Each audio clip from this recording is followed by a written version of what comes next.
एक बार मगध के राजा अजातशत्रु बहुत मुसीबतों में घिर गए थे।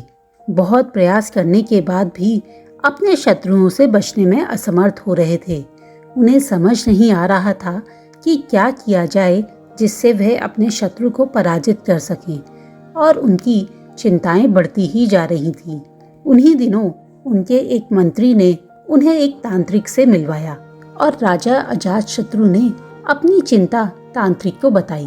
तांत्रिक ने राजा को मुसीबतों से मुक्ति पाने के लिए एक पशु की बलि देने का उपाय सुझाया और बोला कि अगर हम उस पशु की बलि दे देते हैं तो आपकी समस्याएं खत्म हो जाएंगी। राजा ने तांत्रिक की बात पर भरोसा करते हुए पशुओं की बलि देने का मन बना लिया।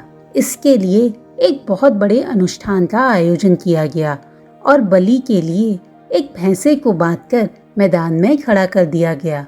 संयोगवश महात्मा बुद्ध भी उसी समय मगध राज्य में आए हुए थे और वह अजातशत्रु से मिलने वहां पहुंच गए। महात्मा ने देखा कि एक मूक पशु की गर्दन पर मौत की तलवार लटक रही है तो उनका मन करुणा से भर गया।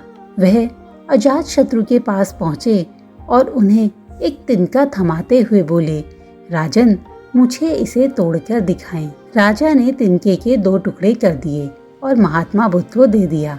महात्मा बुद्ध ने टूटे तिनके को फिर से राजा को देते हुए कहा कि अब इन दोनों टुकड़ों को जोड़कर दिखाएं। महात्मा बुद्ध की यह बात सुनकर अजातशत्रु अचंभित हो गए।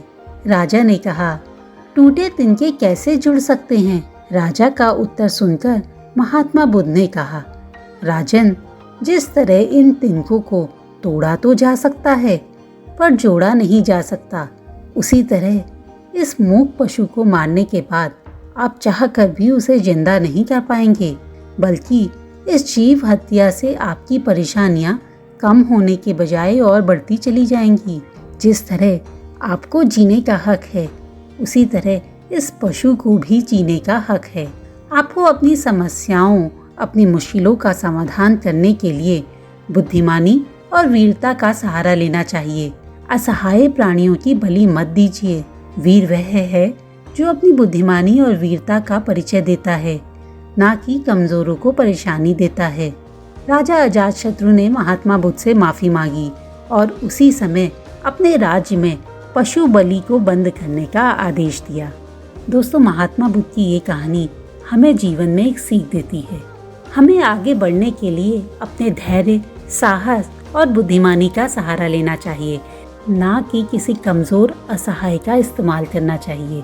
हम अगर श्रेष्ठ हैं तो हमारा कर्तव्य अपने से कमजोर, अपने से छोटों को आगे बढ़ाना है, ना कि उनकी कमजोरी का फायदा उठाना। दोस्तों, आशा करती हूँ कि आपको ये कहानी पसंद आई होगी। जल्दी ही मिलती हूँ एक और रोचक कहानी के साथ।